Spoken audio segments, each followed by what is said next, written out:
we go again. Hey, Skidly, my brother from another mother. What's up, bro?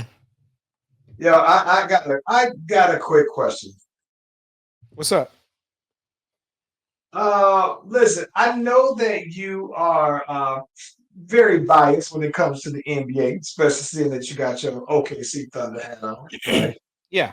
But I do have a question for you. In general terms, do you watch the NBA, like watch other teams, or do you primarily watch when the Thunder play? No, I primarily watch when the Thunder play. I will occasionally catch other games, but the teams have to be entertaining. Like I'm not finna watch the Bucks. Uh, I'm not watching. I like watching the Cavs if they're on, but like I said, I'm I I will watch a whole game of the Thunder, but I might catch bits and pieces of other games. Who did I say? Let's say this. Okay, aside from Shea and the cast of the OKC Thunder, hmm who do you generally like watching play? Steph Curry. Steph Steph Curry. Curry. I like watching Steph play. I like watching Russ play. I love watching Russ play. Um, I love watching I like watching Ja, even though I haven't caught I don't think any Ja games this year. Um, I like watching Ant. Uh and I like generally watching the Suns. Like I like checking for Royce, man. I'll be wanting to make sure Royce is straight. Yeah, But so you know, I would love to watch Melo though. mm, Like mm. I've never really got to watch him play, but I think he's good for the NBA. But I just have never gotten a chance to like watch him play. So you know what's funny? I say that because so one of the things that I can appreciate. So they've always been talking about the NBA ratings are down, right? Mhm. They're at a low. And what's crazy to me is that the ratings are low when players' skill is at like an all-time high, right? You see players who are capable of doing things that they were never able to do. And I know that there are some like key guys that have been injured and things like that. Like you got Joel Embiid, he ain't playing back to backs. You got Zion, he ain't playing at all these days. And you got Chet's gone, and you see teams are still rebounding and everything, right? But I thought about that and I was like, you know what? I think that one of the things that's interesting to me that I think is that I think that what people are seeing, what makes the NBA, I think anyway, ratings so low is that I think that I don't put, I like when I see someone who is truly um, exceptional at, like, let's say shooting threes. Like, I like to see Steph, right? I only like to see Steph shooting threes. I don't particularly care to see nobody else play. And I think that one of the things that I think that makes the NBA great is when you actually have people that are doing something that you don't particularly see someone of that size or that build doing. Right? So like one of the things I was very refreshed. We talked about how John Morant didn't play last season because he got injured early on. But I have to say though, man, I absolutely love watching him play, bro. I think that his games to me are a very like it's a microcosm of what I particularly like about watching NBA. When I see someone who of this build is doing some superhuman feat of with his athletic ability, with all these other, with the speed and everything. And I think that with the emphasis of 3-point shooting, I think that the NBA in itself has basically turned watching regular basketball into like a 3-point shooting contest of how many threes you can make. And I understand the whole idea behind the fact that, yeah, you got to have 3-point shooting because that's today's game. But I think that what I don't like about the NBA is that that means that there's an emphasis that now people who should not even be shooting threes have to add it to their bag, and I think that it's great when you see someone like Steph doing it, who has the showmanship behind it and all that other stuff. But I think that it's like it's to the detriment of the league now, to where it makes the league boring to watch when you got these great athletic players that are just out there hiking up a bunch of threes all game long. So it's like of all the players that I like to watch, Steph is really the only one that shoots threes like that. Like for me, players who I like to watch are I like to watch Joker. I like to watch Giannis. I like to watch I like to watch Shea because he don't just shoot threes. I like to watch Ant-Man. I like to watch Ja. Those are like the five players that I personally say, and De'Aaron Fox that I watch, and I say I like them because I understand that there's a specialty with 3-point shooting, bro. But I think that they just have athleticism to me that you just can't teach, though, bro. You've been saying this for 3 years, bro. Like it's This year, it's more apparent, though, bro. to It's you so much because I don't take like every time I'm having conversations with people about basketball, the 3-pointer is exciting to them. Like it's not exciting to you. You've been saying that for years though. So It what is what Steph is doing. I don't have a problem with Luka shooting threes. I don't have a problem with I hate Kyrie shooting threes. I don't have a problem with anybody. Like when I've seen And you didn't have to say Luca, by the way. wow. You didn't have to bring him up first. Well, I mean, he been out here knocking them down. I can't help the man knocking them down. We got to play He them tonight. hasn't been. He hasn't been. No, he takes a lot of threes, bro. That doesn't mean he's a 3-point shooter. He I didn't takes say he was some. a 3-point shooter. I said he's been knocking them down. So regardless of if he's a true 3-point shooter or not, he just he's out there knocking them down. Like and Dallas is winning because of it.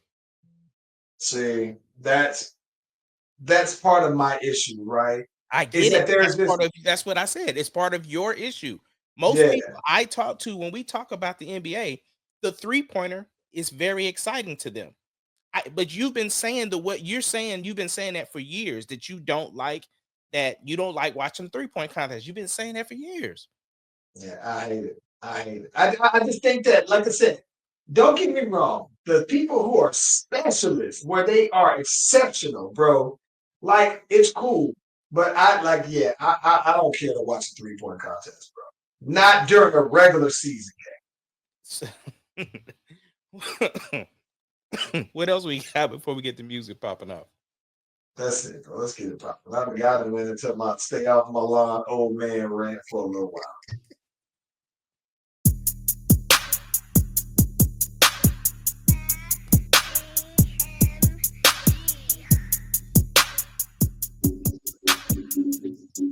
It doesn't matter what your name is. Brotherz podcast, the greatest podcast of all time. The Brotherz podcast, the greatest podcast. If you of all time. smell what the rock.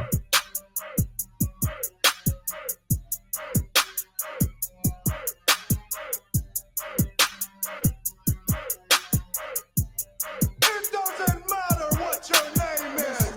Brotherz podcast, the greatest podcast of all time. The Brotherz podcast, the greatest podcast of all time. Yep.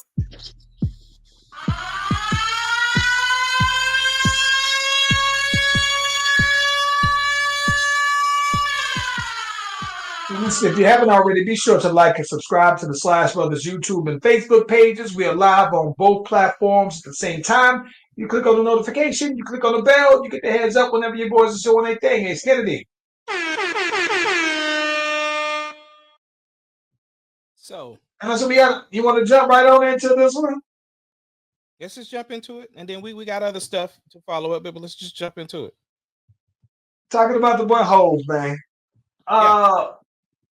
So apparently, I think that a couple of months ago, when it was, I think that there was some type of amendment. Now, I'm still trying to get all the facts on this, right? But I think Basically, a couple of months. Go ahead. just basically, bro, it there's a Jane Doe who filed months ago, maybe even back early with the Diddy stuff, and they had two other celebrities that were redacted or not named in the suit, and so the lawyer that she has reached out to Jay-Z's team, kind of told him like, look, we're gonna go public with this unless we can have can sit down and meet or whatever the case may be. And Jay-Z was like, bruh. So then Jay-Z hit him with the bars, right? Uh, and so the thing was, once they released, whatever, saying that they added his name to the case or whatever the case may be, within hours, Jay-Z had already had the response ready to go, boom, boom, boom, and basically told him, like, I am not him. Like, you barking up the wrong tree, basically. Like, I have all the resources and the means to make sure that this is going to happen. I mean, in short words. And of course, the lawyer responds back, basically, like, you're not gonna bully us or whatever, whoop de whoop de whoop, and so basically Jay-Z's team has now moved into the situation where they have asked the judge to release the name of the Jane Doe or to dismiss the case, because it's like, how can we prepare for something we don't know who we're defending against, or what if we're reaching out for discovery to get all of the evidence that you might have in order to prepare a defense. It's only right that you can either dismiss the case or give us the name of the Jane Doe. If we gonna be drugged through the mud, then we dragging everybody. Essentially, like, I have the right to defend myself, just like how you have the right to, because anybody can sue anybody for anything. You got the right to confront your accuser. 100%.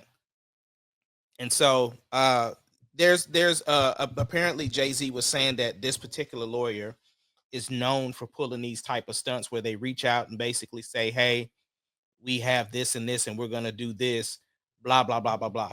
So there is a bunch of different movement going around on this, and of course it sucks because as soon as you mention Diddy and you mention Jay-Z, people's already had him kind of tied to Diddy to begin with. So to release a name, it's the court of public opinion already are shading Jay and don't even have there's the facts and evidence is not even out there. And, unfortunately, a part of that has to do with Diddy, because Diddy came out and denied allegations of all of the things that he had going on. And then the Cassie tape comes out. You know what I'm saying? So it's unfortunate, but the court of public opinion has such a huge indication on how people view media that it's unfortunate that Jay's not even given the opportunity to be innocent until proven guilty. Well, listen, I think that one of the benefits, and not to say benefit, one of the things that's on Jay's side is that he's not a very public person these days, right? I think a lot of time, a lot of the moves that he makes are behind the scenes, and I think that the opposite can be said about Diddy. I think that he was more public, so he had more opportunities to take the jabs. So for the most part, the only time I think that Jay-Z kind of gets a lot of the scrutiny when it comes to public opinion is when people like us or people like the Shade Room and Baller Alert, when they post about him. But I think that for the most part, though, man, I think that he's very, very private. Beyonce very private. They show only the bits and pieces that they want you to see, though, right? So I think he has that benefit. But I think you are right, because it's the association with Diddy. I think that the big thing is that this particular lawyer, the way that I understood it, is that after the Diddy, it was almost like he created this hotline and says, hey, if you have this dirt on any of these celebrities, now it's time to go ahead and call into it, boom, boom, boom. Listen, I think that the one thing we don't want to do is make light of someone who's an actual, you know what I'm saying? No. I understand what you're saying. Anybody that makes an allegation in this sort of sexual abuse, because this was involving a minor at the time. And we don't want to make light of somebody who's a victim, right? But I think at the same, go ahead. Yes, yeah. But I think at the same time, it's to your point, right? It's you said that this happened when you were a minor, and my thing is this: I think that on the same way, I think that you have the right to accuse, or if you got your facts, that's fine, right? You'll have your day. But I also believe in the right that somebody has to say, "Nah, that wasn't me," or "Nah, where are your facts? Tell me who this is and everything like that," before you just go ahead and say, hey, pay up or else. And it's just like, all right, well, I'm gonna call you bluff then, though. And it doesn't help. It doesn't help that this particular lawyer has that history of taking on these kind of things. It reminds me of like an ambulance chaser, right? Those lawyers were after accidents, they're running behind this and trying to go ahead and sue the insurance companies. And there are people who do that for a living, lawyer-wise. This guy seems to be right along it. So they start to bring up his own past. DUIs that this dude had and everything like that. So Um, it is interesting though, bro. I think that I am kind of curious because again, he's been out there for a long time, and this is the first time that I'm aware of something more formal being charged against him. So I am very curious to see what happens. So Well, the other thing too, people are allowed to have their opinions. It's the same way when the Meg the Stallion case was out and people had their opinion on whether they thought Tory did it or whether somebody else did it, whether they thought Meg was lying or whatever the case may be, until the facts proved otherwise, right? People are just having opinions. It's almost like if something came out against me or something came out against you, I don't care what it is. If I feel like that's not in your character, that I don't believe that you would do something like that, I'm going to be able to say, no, I don't think Charlie would do something like that. You know what I'm saying? And so I'm just believing, based upon the information that I know of Jay-Z, that I don't believe that he did something like that. But at the same yeah. time, until evidence changes what is presented, then I can make that opinion. That doesn't mean I'm making light of the claim, but it is somebody bringing information out. And until they're proven to be guilty, I don't have to look at them as though they are. Your opinions are subject to change as the facts are presented. 100%. I think that's fair. I'm right there along with you. I do want to ask you this: have you been keeping up with this public assassination of the CEO of United Healthcare? I have been keeping a little bit of tabs on it, not digging in the weeds, but I do know that they finally did catch the person. They've had his name for a little while. They were trying to pin him down. He does come from a fairly wealthy family. Like his one of his cousins is actually a senator or something from or some sort of uh congressperson within a city or something like that. So he does have some ties and stuff, and they're trying to say this is very much motivated by healthcare stuff. People fed up because I mean there are people that are holding this dude almost like looking at him like he's a vigilante, like almost supporting what he did in the claims of him, assassinating the CEO of United Healthcare. But like I said, they did catch him. Somebody recognized him at McDonald's or something like that. But apparently, dude went to Starbucks right beforehand, and went in, handled business, and here we are. But he is in custody. They found like manifestos. They found all type of information that's connecting him towards the crime. But he's getting charged. He's getting charged in like a couple of different places too, not just where it took place. I think it's like New York and Pennsylvania and all that other stuff. So he's connected with multiple charges. You know, it's funny though, bro. I'm very surprised that he was caught. Very surprised because here's the reason why. The conspiracy theorist in me believes that he wasn't caught. Right? Because how I'm gonna tell you what I believe. Right? I will tell you what I believe. I don't believe the person who caught was the person who actually did it. I think that this is what I believe. Because if you're telling me that just some random guy, right, some random guy shot someone with a silencer, right, and then didn't run, just kind of casually got away, right, and all you have to show is that he's white or light skinned, right, and he has his face covered, and I understand that they saw someone in Starbucks basically wearing some of the same thing. Here's what the conspiracy theorists, and maybe I've seen too many of these Jason Bourne movies, right? Here's my theory, right?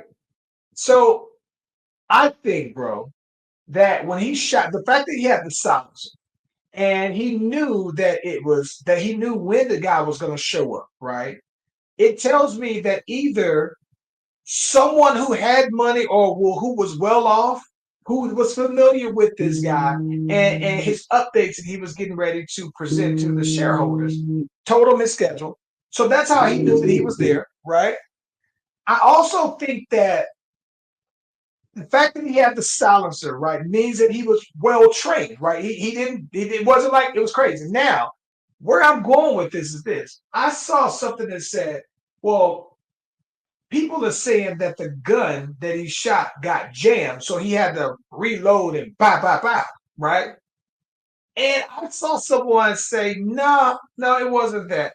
They basically said what happens is that if you are specially trained on guns, you would know this. And I'm not, so this was news to me.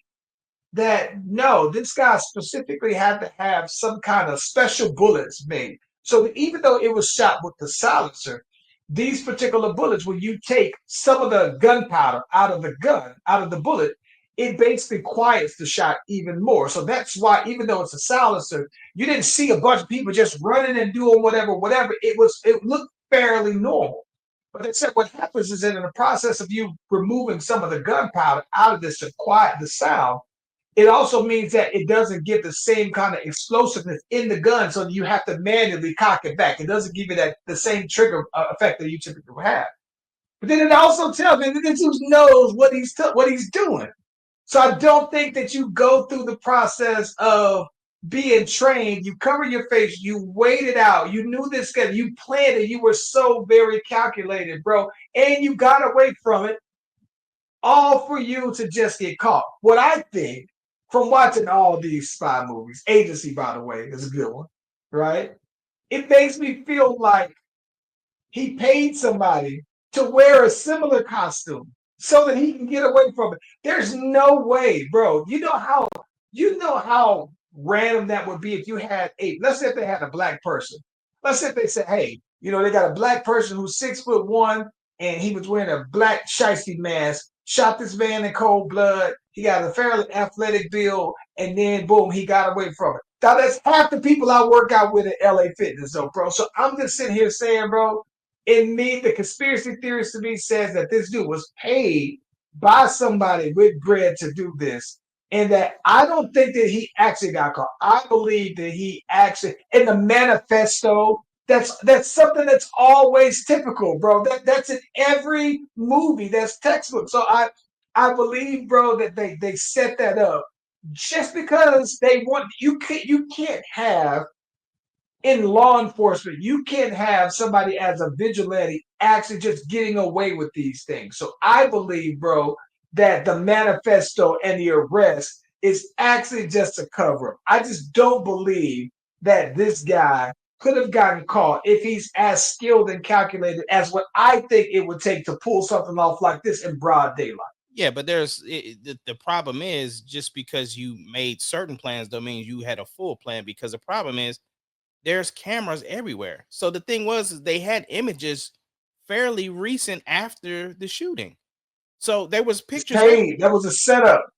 He I paid somebody to wear. Listen, tell me you couldn't see Tommy doing this. right in the script. But what I'm saying is this though feels very much different because of the fact, like if for me, like I said, it's the type of camera, it's the type of images that they got of him. And then it's all the things that's tying to it. You can plan to do something. It's almost like, with even with the assassination attempt of 4547, right? We started getting these people immediately afterwards because there's entirely too many cameras around. People are always shooting just random videos. We I, watch we you and I talked about Instagram the other day, and we said that we're being so desensitized to people just dying because people are always filming something, and you just randomly see stuff happen to where people blow up or where people get shot or where people get dropped. Like it's it's almost a norm. So the fact that you're saying that nobody really ran and stuff like that, it's bro, it's stuff is blurring in real life on what is happening, and it's just it's too quick. the conspiracy theorist in me, I don't believe it. Just the same way how I don't believe that the 45 assassination attempt was I believe that was something that was a play that wasn't like a real. I don't believe it, bro. I just refuse to believe it, man. Like I said, I watch entirely too many spy movies. I've seen them all. This is a playbook from that to make it look like that. This is like a play from Jason Bourne. This is like a toss-out script. Yeah. Bro, let me ask you this. How big of a Christmas person are you? Big, very big. What kind of scale are we rating? On the scale of Scale one of 1 to being 10, 10 being that you are Mr. Claus himself. What is the like what is your level of Christmas like 10, okay. 10, 10. And when Now, listen, I'm going to say my 10 might be different from other people's 10. But true. That's yeah. So what I think though, so like the one thing I have, like the one thing I don't do, and I haven't, I don't know why, but like I haven't, I'm not very big like I used to be as a kid on putting the Christmas lights outside, right? I don't necessarily have the entire house decorated in Christmas gifts. Like, you know, those people who go to the attic, they bring out all the seasonal. I don't do that. But in terms of the whole Christmas spirit, Christmas cheer, wrapping presents, putting up the tree, I'm totally in. So I would say 10. To someone else, they might say I'm more of an 8 on the scale of being super fanatic. besides the point. When you think of Christmas, what's the first song that comes to mind when you think Christmas? Silent Night, The Temptations. Okay. What's number 2? Number 2, Donny Hathaway, This Christmas. Okay. Number 3. Rudolph the Red-Nosed Reindeer. Okay. You got 2 more, 4 and 5. Santa Claus is Coming to Town. Okay. Winter Wonderland. Okay. So Mariah Carey was not in your list. Oh, wait. Those are those. So Mariah Carey is. I thought you were talking about my personal favorite. No. Just when you think of Christmas. Just when I think of it. Oh yeah, when I think of it, it would be if I were doing it that way. Just thinking of Christmas, it would be Temptations, Silent Night, Mariah Carey, Donny Hathaway, then Rudolph the Red-Nosed Reindeer, then Santa Claus is Coming to Town, followed by. But Mariah Carey would be in number 2 5. and number 3. Okay. Yeah, it would be in my top 5 easily. So top 3. It's in your top 3. Well, apparently, even her singing live didn't stop them people in Baltimore from brawling at her Christmas concert. They wasn't in the Christmas spirit like you. They didn't get it like you, bro. Them boys was out there brawling at the Mariah Carey Christmas concert, bro. Doc, if you are willing to fight during a Christmas performance, that's like that. You know what that's like, bro? That's like you going Christmas caroling and y'all get into a fight in the middle of Christmas caroling, bro. Well, that was just like, unfortunately, they had that video of the 2 choir members that was singing praise and worship, and they was getting into it. Oh my gosh, so bro. I listen, I saw that. That is hilarious. But no, what would you say? What would you say are your 5 Christmas songs? I mean, it's probably going to be similar to yours. I definitely The Temptations is in, and that's from my dad. The Mariah Carey, just because it's a staple. I feel like the Mariah is because I think that's I think that Silent Night and the Silent Night was inherited, right? It was passed on to us. Yeah. I think Mariah is us, our generation, and then that's our pass on. But it's also a living meme, right? Like you are so almost like every time you post Justin Timberlake, right? People know, oh, it's gonna be May. Like that's a thing, right? It's the same, like you see people right around how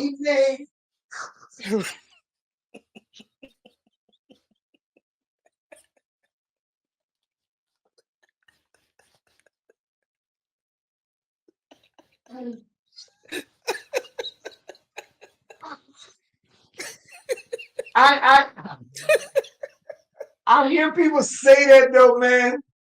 I never sing it like that, right? So I never act. It was never that big of a deal to me.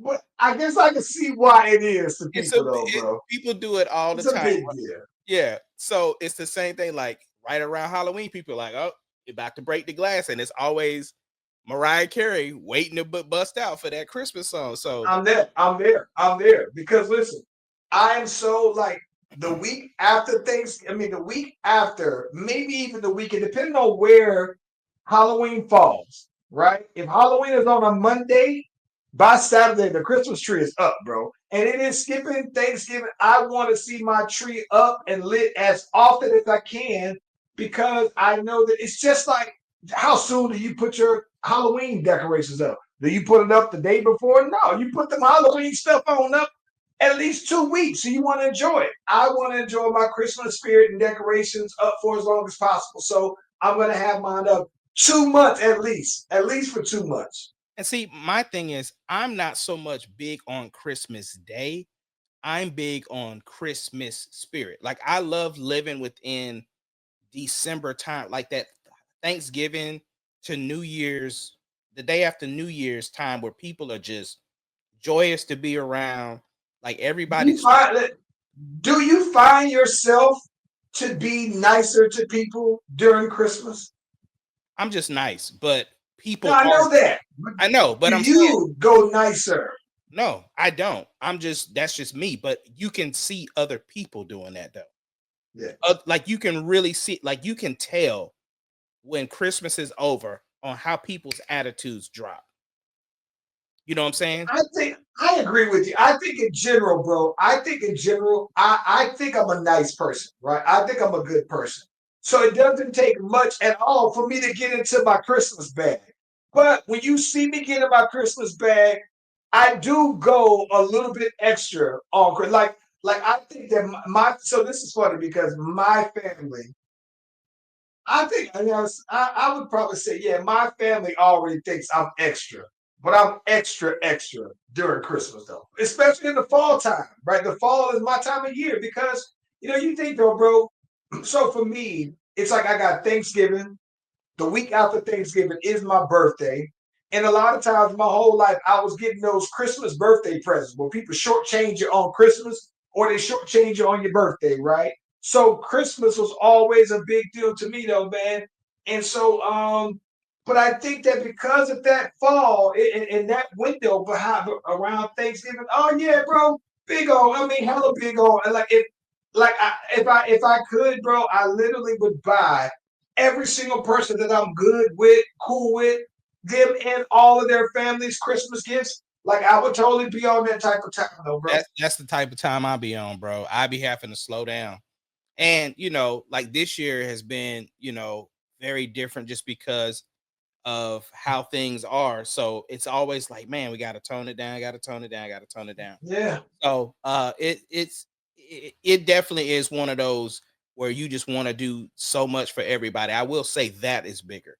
Uh Yeah. 'Cause like I said, I'm pretty generous and pretty nice as it is, but Christmas time, I do want to just like I want to see everybody happy because I understand the stress around this time of year because you got not only for financial stress, right?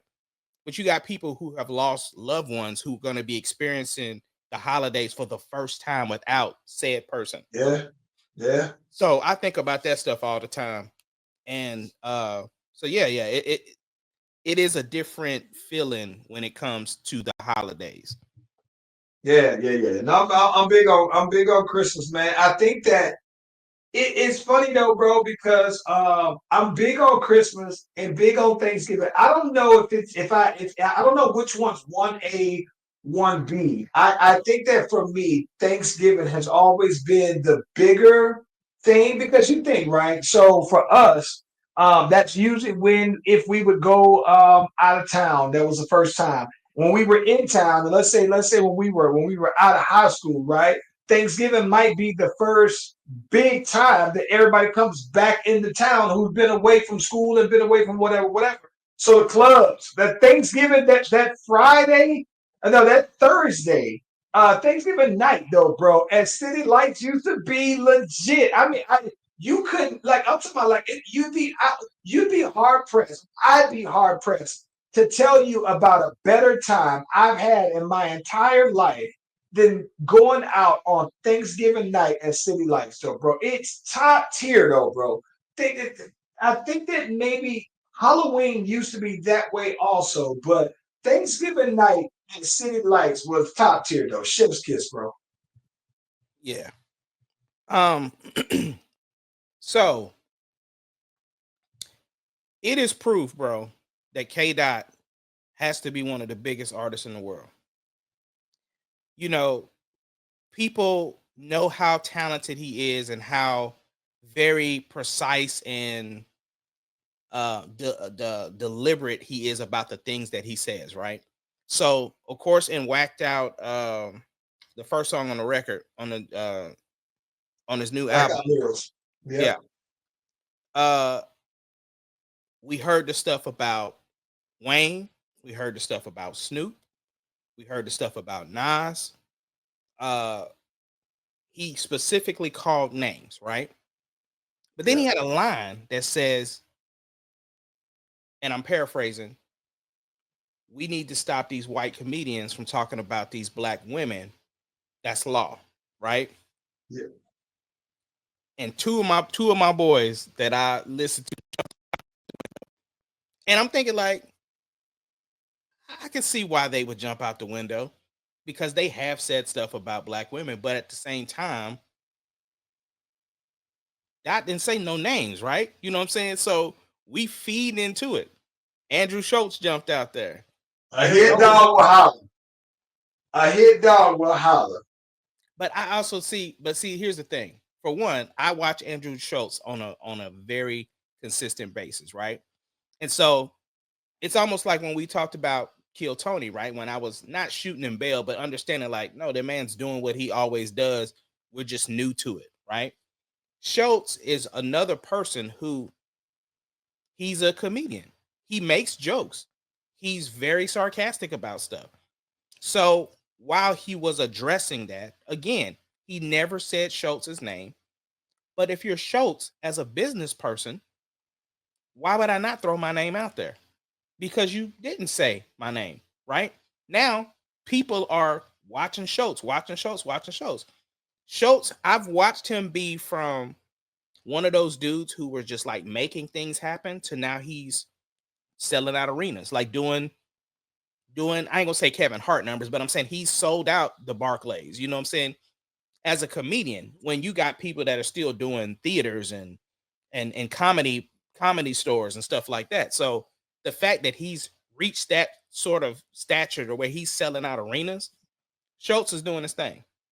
So I didn't, and of course people are bringing up the interviews he did on other podcasts and stuff like that. Schultz is always Schultz. But anyway, with all that being said, what is your thoughts on all of this? Listen, this is my thing, though, bro. I'm gonna be honest with you. I will almost, and I would say almost always, 99% of the time, I will have a problem with any comedians that are basically saying some very disparaging thing about black women. I guess I'm just like a black women defender, bro. It to me, it doesn't matter the race of them.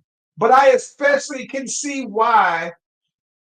This is my thing. The where this came to light and where this came, the origins of this basically is when your guy went on the show with the two black British guys, and they were talking about they were in Atlanta and didn't see any baddies, right? That was the origin of it. Even then, right?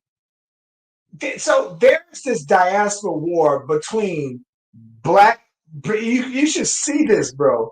Black British and Black Americans, though, bro, have this diaspora war that I wasn't aware of until this year. It's been going on TikTok forever, right? So I think that there's that layer of it, and I think that the part that offended me wasn't even so much as your guy saying it. The part that got me the most was that the two black dudes didn't defend black women, right? But it's also because that's not their speed, right? Like based off of I've seen listen, they have a very niche. I think that they do a good podcast. They have very good little excerpts from their podcast. They do very good to me with posting their topics and everything like that. But I think it's very clear to me, right, that black American women aren't their thing. So when you have your guy saying something like that and they don't say nothing, that's the part that's even more offensive. But I think that so like again, I don't listen, you what I don't so this is my thing about it. The problem that I think that I have with it, and I don't want to seem like the guy who I get that comedians are just comedians. You are basically saying a joke, and a lot of times there are some truths in a lot of these jokes that black people say all the time. I think the one thing that's interesting to me is that do you say, all right, you're familiar with black culture, right? But because you're familiar with black culture, is there a certain line that you would say, well, listen, black people, you cool until you cross this? Here's the case in point. Bill Burr is married to a black girl. And I don't see him push the envelope across a certain line, right? Because you're familiar, right, with the culture. You might get invited to the cookout, like we say, but at a certain point, it's like, aren't there? Shouldn't there be boundaries, right? That we should accept. No, this is why. Because Okay. Bill Burr is a comedian, right? And so I'm not selective on when I watch his comedy. I don't get offended when he's talking about this person. I don't get offended when he's talking about that person. So I'm not going to get offended if he's talking about my people because it's an all-inclusive thing. And then, like you said, Bill Burr and Gary Owen both were married to black women, right? Mhm. It would be like if I was out hanging out with Chad and Chad said something, I would probably laugh because I know Chad, right? But if it was some other random white dude that was saying something that isn't very familiar with the culture and just had some things to say, it's different. And the other thing that, like I said, Andrew Schultz, him and that's Charlemagne's, like that's they. Right, but see, but that's I get that. So it's like you cool by association, It's but not. you feel like you're so cool where you could, because you think about it. No, no, Even no, though, no, no. so let me ask you this. It's not about association. It's about his comedy. Again, I'm basing him on the merit of what he is. He is a comedian, and he doesn't just talk about black people.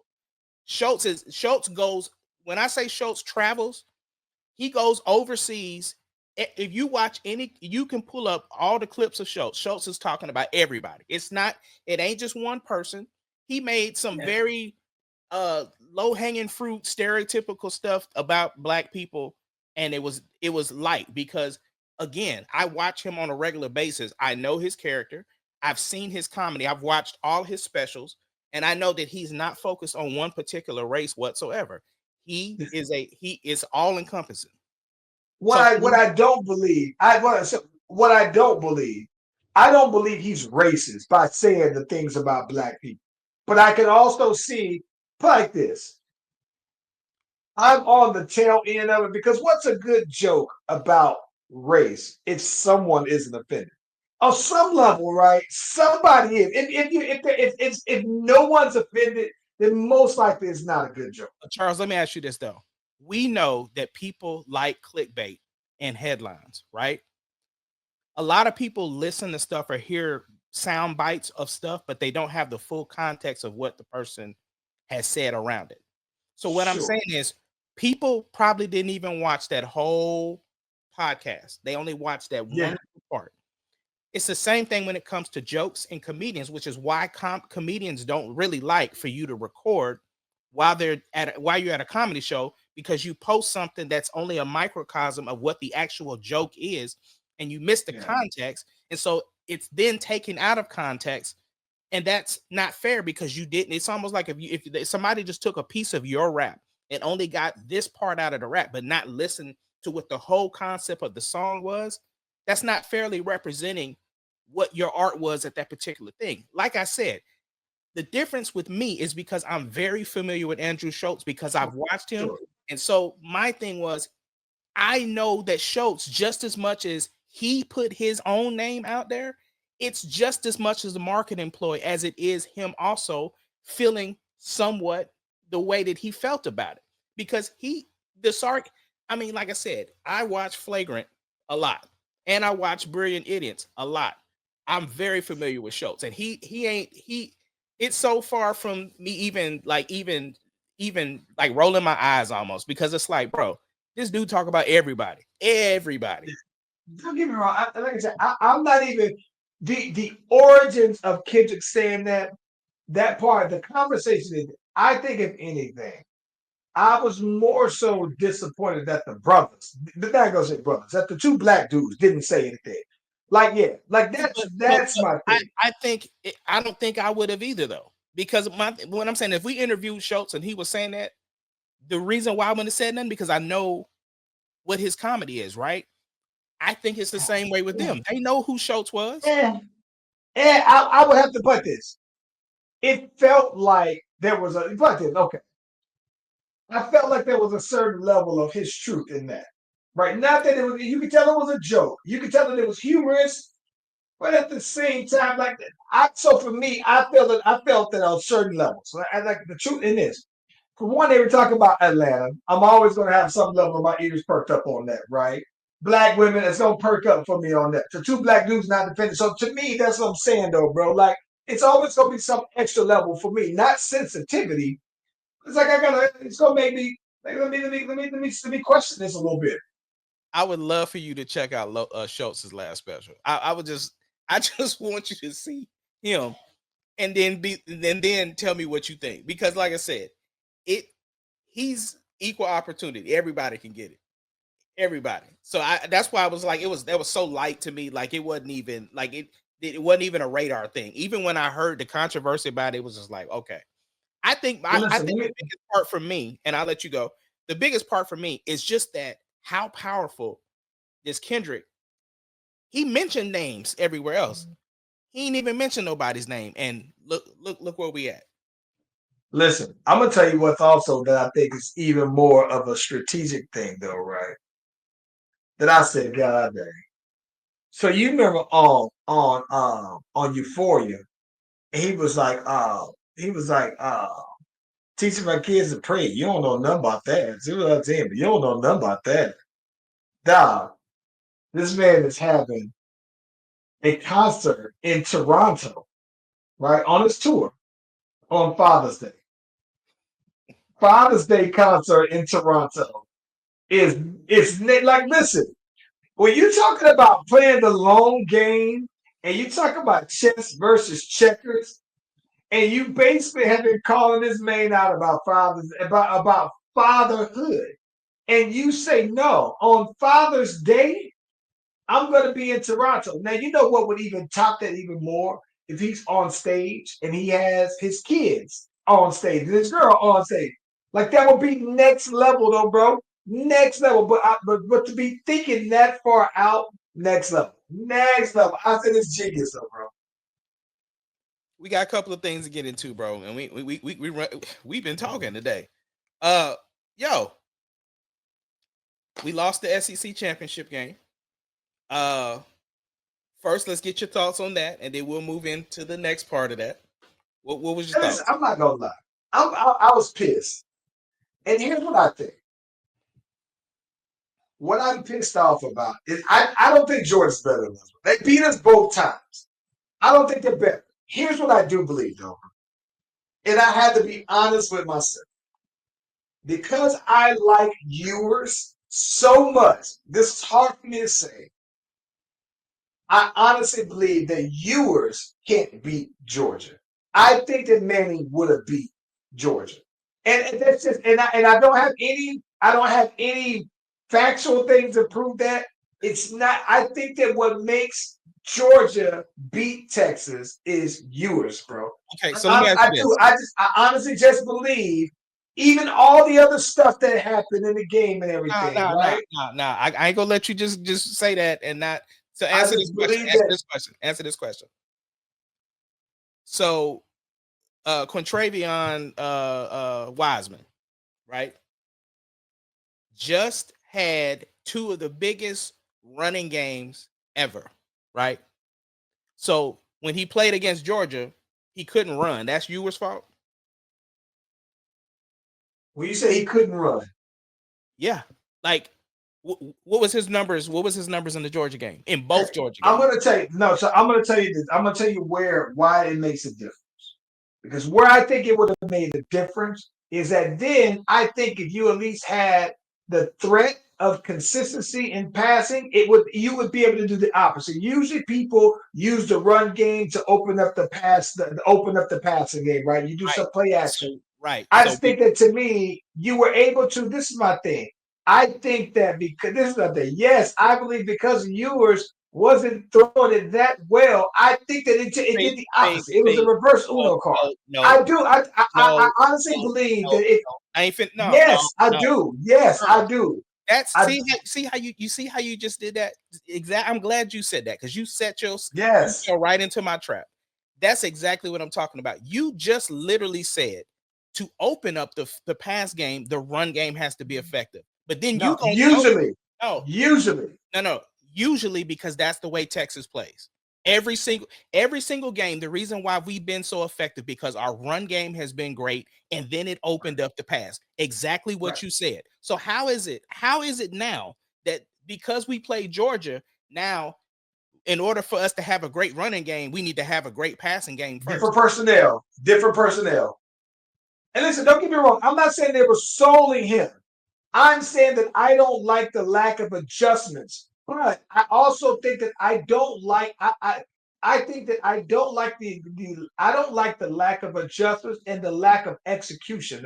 I honestly believe that those screen passes and those structures that we do very well. I think you run those and that opens up the run game. Now you can start the play action off of it. I don't like that. Like I said, I just don't. This is 2 games in a row now that I personally just don't like the way Ewers play against Georgia. And I've never seen I've never seen Manning go for more than a series against Georgia.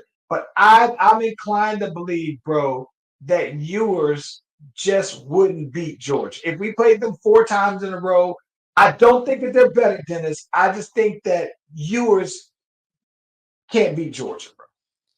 Okay. With all that being said, And that's my boy. That's hard to say. That's my boy, but he can't. we still ended up with the 5th spot, which is the prime spot according to the analysts. Our biggest threat right now, obviously, is going against Clemson. So that's we play Clemson at home on December 21st. And if we beat Clemson, we then play Arizona State, who has the bye. The winner of the Clemson, Texas, Arizona State debacle will play the winner of the Oregon bracket.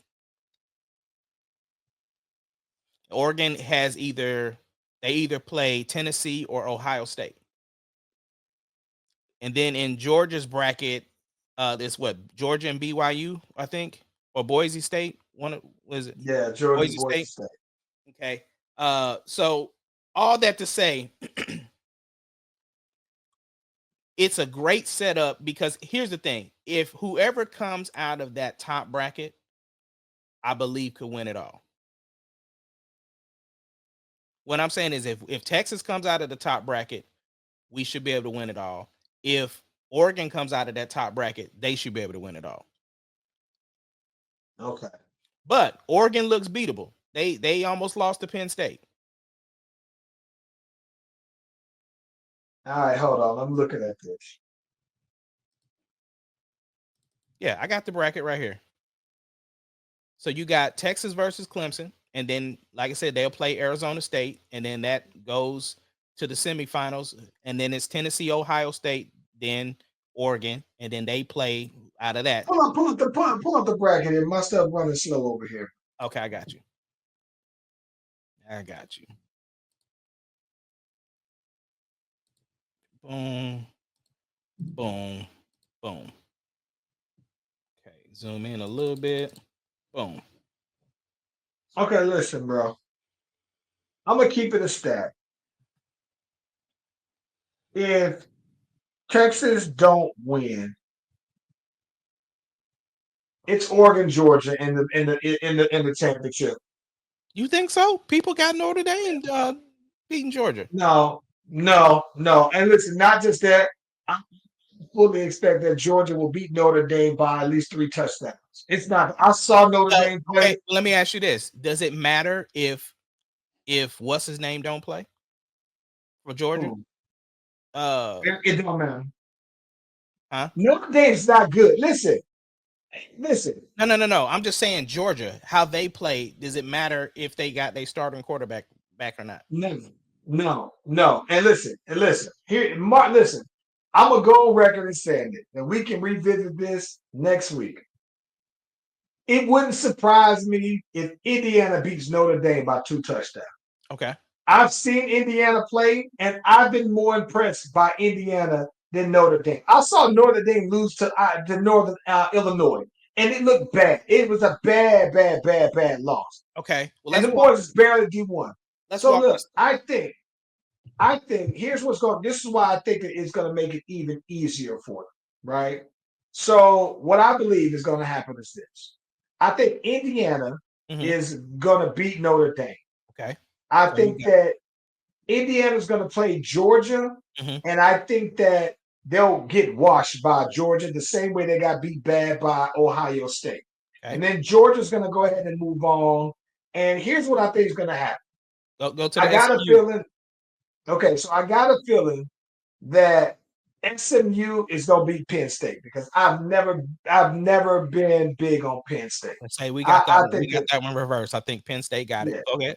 Okay. yeah. Boise State. Who you got? Penn State ain't been good since Keyshawn Carter been playing for them, bro. And Kerry Collins. I think SMU is gonna beat Penn State.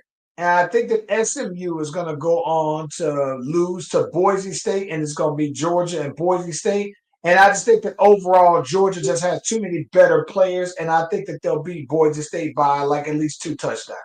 All And they're right. gonna play for the national championship. Okay.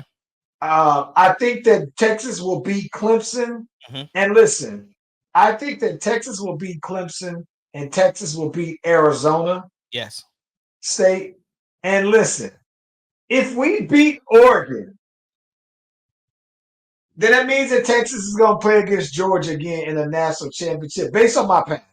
And again, I just don't think the Ewers is getting it done against them. And that's my boy. Okay. But I think that Ohio State gonna lose to Tennessee. I do. I just think that I don't believe in Ohio State for some reason. Okay. So And I think that whoever Go ahead. Go ahead. hmm?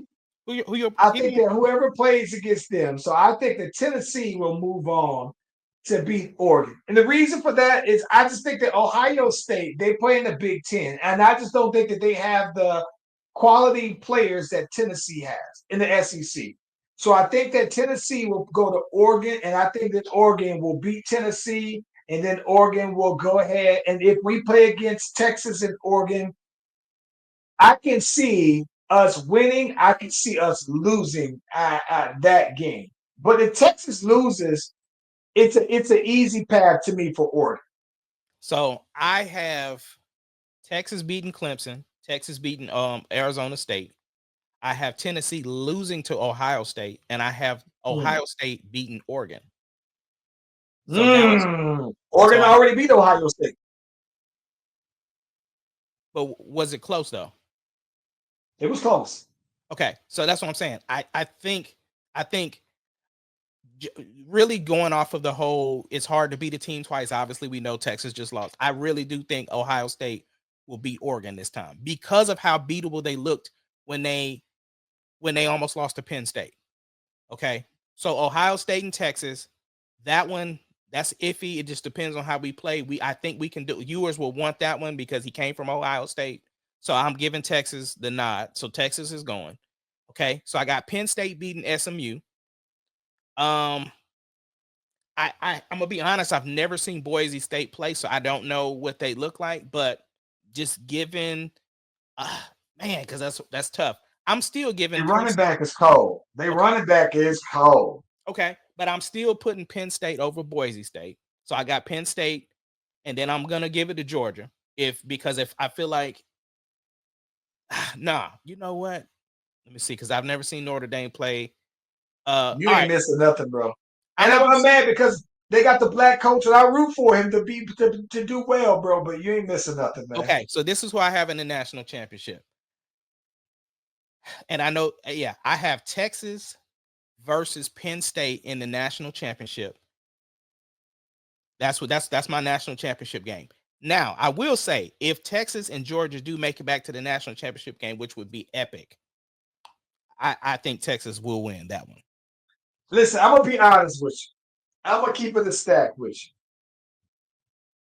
you. If Texas plays Georgia a third time, if Arch Manning plays, wins the Natty, start his Heisman Trophy campaign for next year, he out of here. But listen, I don't know why, bro, but my gut tells me, bro, that Ewers just can't beat Georgia.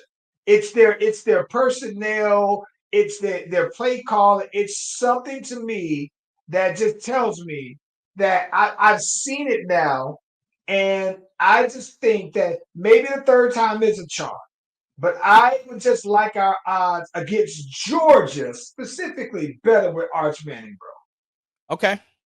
I mean, I hear you. I think I hear you. it's hard for me to say because, like I said, yours is already on my top three quarterbacks for Texas all time. My favorites anyway. So I don't know, bro. I don't Okay. know, man. Yeah. Let's move on to the There's NBA. no way Texas is gonna play Penn State, though. But you obviously haven't watched Penn State play because Yes, listen, I have. I Yes, I think have. Yes, I listen. have. I Okay, have. well, listen. I'm saying, listen. I don't know how much of Penn State you got. You see, but listen. I think Penn State. I think Penn State would get whipped by Ole Miss. Like that's how bad I think Penn State is. Like I think they would lose by 2 touchdowns to Ole It's Miss. hard to tell me that when you believe so much in Oregon and they almost beat Oregon. See, listen.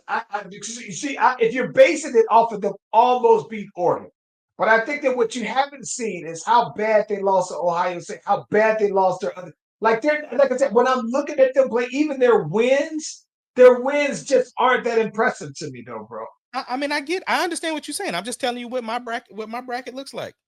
That's all I'm Yeah, saying. All right, cups. We're in the NBA Cup. We have the quarterfinal, which is who you got out of the Magic and the Bucks. the Bucks, Okay, well it's 60-59 at halftime right now. The Thunder and the Magic. I mean the Thunder and the Mavericks. the Thunder, The Hawks and the Knicks, the Hawks, and then the Warriors and the Rockets. the Warriors. Okay, so that's the quarter cup right now. So And listen, I'm gonna be honest. It's something that I can care. I've never seen nothing in the NBA that I can care less more than this in-season tournament. I think it's the most pointless thing ever, bro. I do too. I just like the courts. I like the courts, and the other thing is I The like cards are fantastic, yeah, bro. and I like how much people get paid because you got to think right. Everybody from your starters to your bench is getting that 250, right? I think that's dope. It's a dope incentive to have something in the middle of the season to create a little, uh, interest. And so, and like for instance, this game we wasn't slated to play, right? All of a sudden these tickets went on sale. I'm sure it's going to be sold out down there. You know what I'm saying? And so it's Hmm. going to have that playoff atmosphere. The court's going to be different. Like I'm very much ready to watch the game. So I think it's going to be dope. So I'm not necessarily interested in the cup at all, but the Thunder's playing. So it's you playing like a regular Thunder game I'm excited about. So now that we have an opportunity to bring some hardware into Oklahoma City. I get it ain't the NBA Yeah. championship, but I'm saying their NBA is trying to make it mean something. We would be the second winners of the cup. So it's like it's just gonna keep expanding. So I guess. well look, man, we didn't hit a lot. Yeah. What's good with you for the week, man? Bro, been in the lab, was writing some stuff. Got the chance to mess with some of some things that I've been dying to try. So was super excited. I was up super late last night, working on some stuff. So Hmm. yeah, just in the lab, man, knocking everything out and trying to finish up Christmas shopping. That's about it. Yeah, I think that for me, man, I'm very much the same. I think that I'm looking forward to releasing another red light drop. I'm probably gonna do my boy Chuck. I think I might actually do two of them this week, though, man. I might just go ahead and roll them on out. Yeah, got that going on, and I'm back in the lab also, man, trying to finish up a couple of songs, and so yeah, we back at it heavy though, man. That's what's Very up. excited. Yeah. Well, look, man, from ATL to OKC, we are the Slash Brothers. We appreciate y'all for joining us, and for everybody watching on the playback, we love y'all. Thank y'all. Everybody, Shout out to my boy Blue for checking in on them comments, there, boy. Love. you still send me that shirt, bro.